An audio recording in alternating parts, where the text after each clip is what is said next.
Maybe you could tell us a bit about what you do. I work for a company called Adventurin. We work with multinationals around Asia Pacific to help them develop circular economy strategies. And what I mean by that is, especially for consumer goods companies, they have a lot of plastic in their packaging. We help them understand their key markets in the Philippines, in India, and Indonesia, and all these other countries, and help them understand what's happening once the consumer finishes using their product, and then intercept that product before it ends up in landfills or the oceans, and look at it as a resource instead, as a way to draw materials that they can then use for manufacturing. So closing the loop in terms of what happens to a product after the end of its useful life, and bringing it back to manufacturing to become another product. It is great that Adventurin and you are doing so much for the environment. I understand that you guys are planning to venture into e-waste. Is there a reason for this?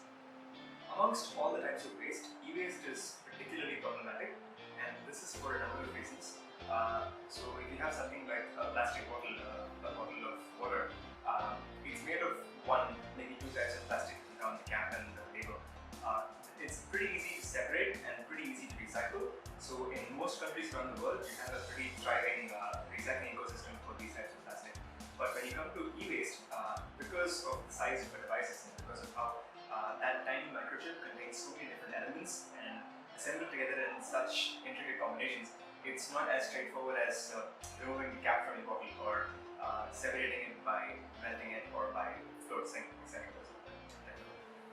So e-waste has a lot of harmful elements which, if released into the atmosphere or the soil or the water, can cause severe health problems, and it requires specialized expertise to handle.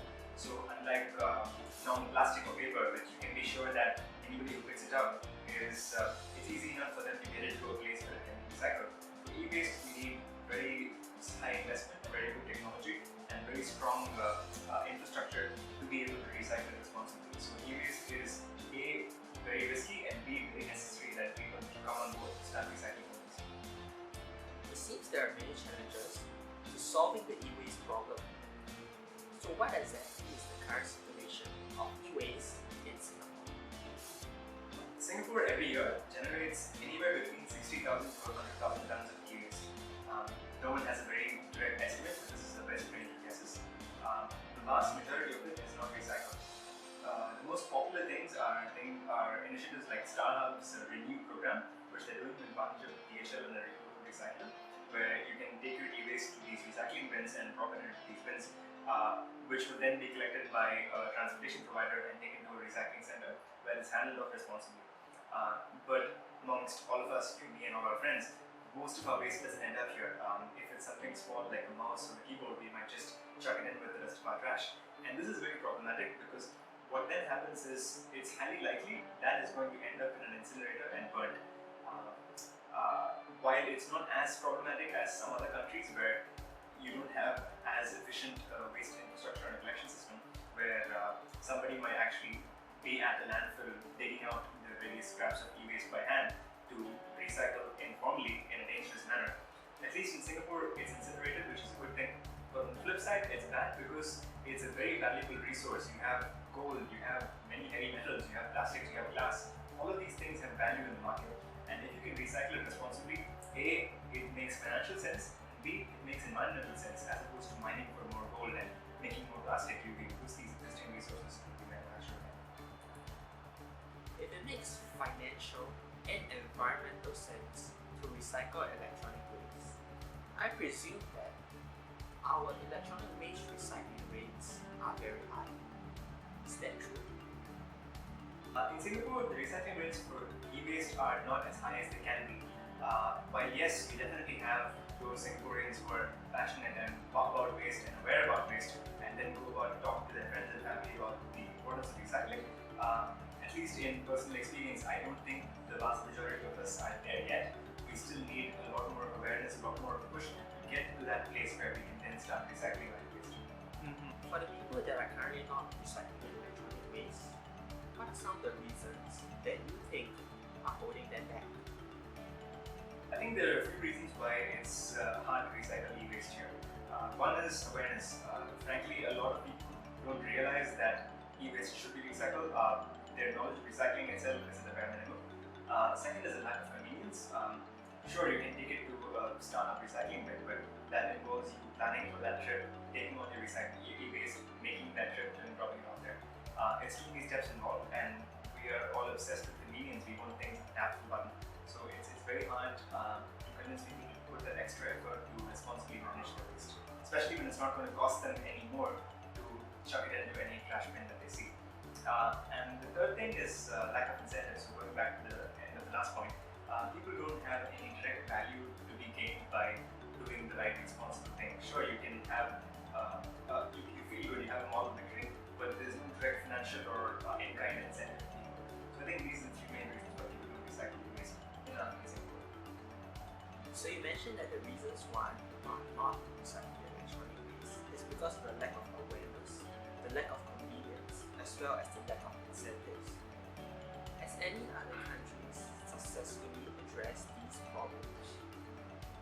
I think the e-waste problem can be split into two types. On the one hand, you have consumer e-waste, and on the other hand, you have corporate clients.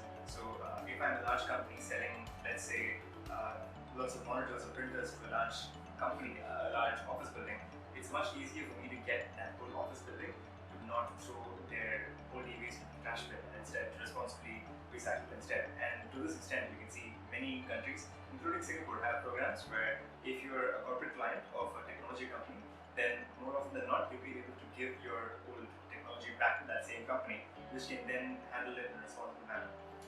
For consumers, it's a lot harder, mainly because volumes are a lot smaller. If you're a household, you probably have 3 smartphones and 2 laptops. That's not big enough to justify a very robust infrastructure to be able to come collect e-waste from you every single day. So countries across the world are facing the same problem, where they have really good corporate recycling rates, but pretty dismal consumer recycling rates. It is great that companies are taking the first step to do their part for electronic waste. How about individuals like you and like me? How can we do our part to solve the electronic waste problem? As individuals, I think we all have a big responsibility.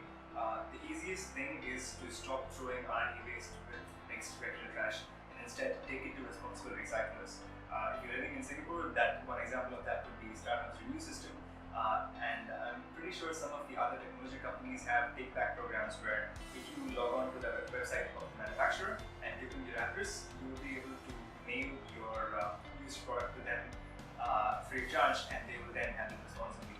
While yes, it's not as convenient as dropping it in recycling, then I think the net impact in the environment is definitely positive, and I think we should all start participating in these initiatives to make a better impact on our planet. Singapore has the goal to become a zero waste nation, to reduce our consumption, as well as reuse and recycle our materials. Do you apply this concept to the way that you manage your electronic waste? Me personally, I don't end up using my products all the way until the very end of the span. So sometimes I give it to my younger cousins who want the latest technology, want a smartphone to play with or something. And for things like batteries or keyboards and mouses, yes, I try to find a good recycling bin which I know can handle the e-waste, and I drop my e-waste there.